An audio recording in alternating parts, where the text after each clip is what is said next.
capital markets is where those who need capital come and find those who have capital.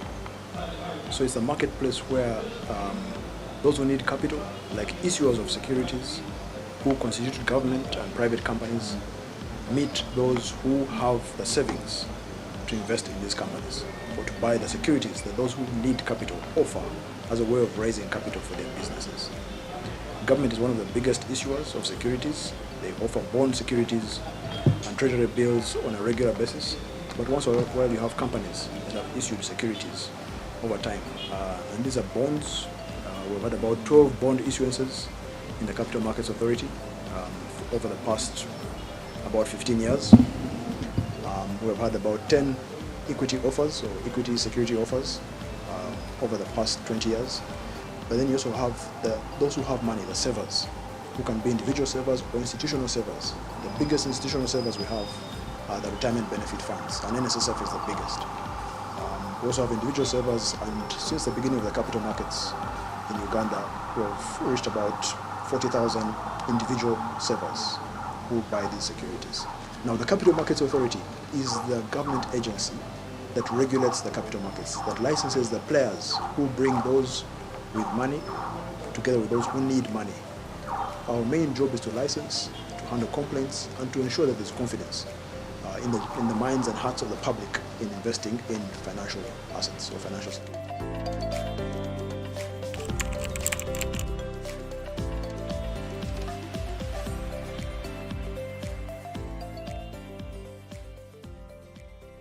The main achievements of the capital market since establishment has been the amount of capital that has been raised, the non-bank capital or the market-based financing that has been raised through all the issuances that I spoke about earlier. In total, over 1.5 trillion shillings has been raised for banks, for other listed companies, even government. Government used to initially led the issuance of equity securities during the privatization process. So a lot of the proceeds of the first 7 companies that were listed were essentially government companies, where government was selling its stake to the public. So that has been one of the main achievements. The amount of capital raised, the number of players licensed, and even the growth of the organization, the institution that licenses players. We have grown from about 16 people to about, the current number is about 32, and we're likely to continue growing. So it's a sign that the industry is growing as overall. There are more players, there's more interest in the capital markets and investing in financial assets in particular.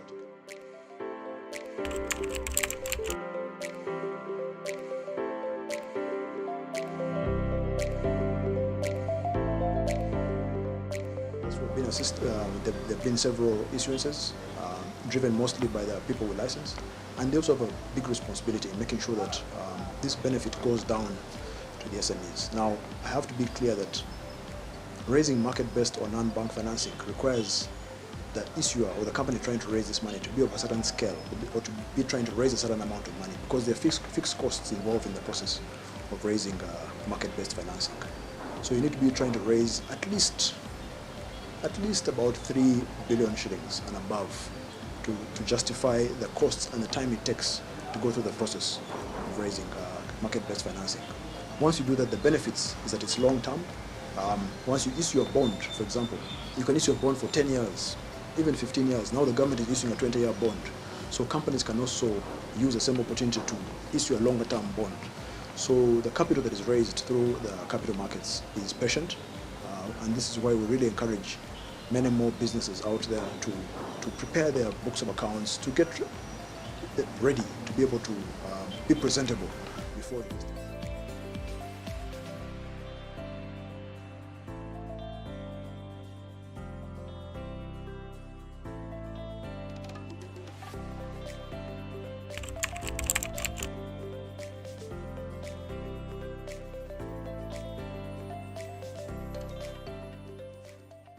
Collective investment schemes, as the name suggests, is a collection of money by individuals and institutions, associations, investment clubs can all put together money through this vehicle that is also known as a unit trust. It's governed by the Collective Investment Scheme Act of 2003. The funds are managed by a professional fund manager. They're overseen by a trustee. The funds are held by a custodian bank, so they're not with the fund manager. So they're very safe investments, and typically these fund managers or the collective investment scheme managers invest in the available financial assets or instruments. Now, there are about 5 different types of collective investment schemes. There are equity funds. Right now, there are 2 equity funds currently, which manage about 0.5% of the total amount of money that's available. There are also balanced funds, which invest in both equities and fixed income instruments or bonds. There are money market funds or savings funds. There are umbrella funds, which are a combination of the different types of funds. But you also have the bond or fixed income funds. Now, the biggest recipient of funds right now are the umbrella funds and the bond funds. So depending on the investment profile or appetite, or the risk appetite of the investors, they can choose to go into any of these instruments. They're all very liquid funds. The good thing about unit trusts or collective investment schemes is that anytime you need your money, you can have easy access to it. So it's possible to invest in a scheme that invests in 10-year bonds, 15-year bonds as an individual, without worrying about having to negotiate for a price in case if you buy the bond, you have to worry about negotiating for an exit price. So the benefit of investing in unit trusts or collective investment schemes is liquidity. You can easily access your money, but also you are entrusting your funds with a professional fund manager who makes the investment decisions about where to invest, when to invest, in what instruments to invest in, and because of scale, they're able to negotiate better deals with the primary dealers in the secondary market in case they want to buy or sell a long-term bond, which is typically a much higher interest-paying bond. So it's a very good and safe way to invest your idle deposits. If you have a little bit of money that's lying in the bank unused, rather than leaving it there, collecting charges or being charged, you can earn some interest, some good interest.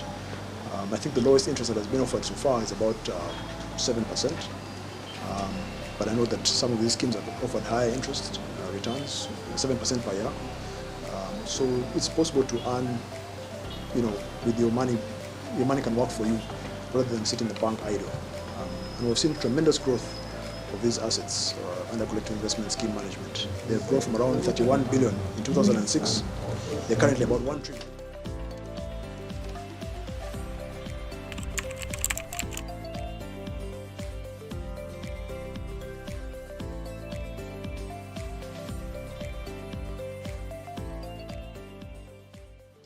Well, one thing we continuously tell the public is not to invest through unlicensed players. Before anybody talks about a good investment scheme or promises you a good return, the first question any member of the public should ask is that, are you licensed by the Capital Markets Authority, or are you licensed by any financial sector regulator?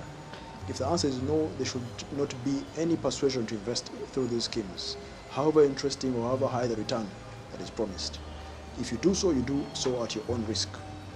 So we continuously inform the public about who we license.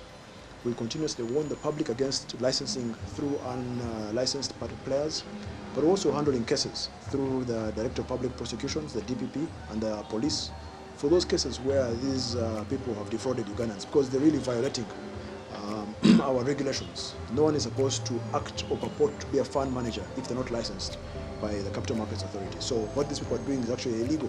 They're breaking the law, so that's why we are trying to prosecute them through the police and the Director of Public Prosecutions. These are, Ponzi schemes. That's an example. So I know there's some discussions in the Ministry of Finance to develop a Ponzi scheme law to discourage and to be able to prosecute, Ponzi schemes much faster. So there's some regulatory changes that are going to be coming up soon. But in the meantime, we're restricted to whether you're breaking our law or regulations as a Capital Markets Authority.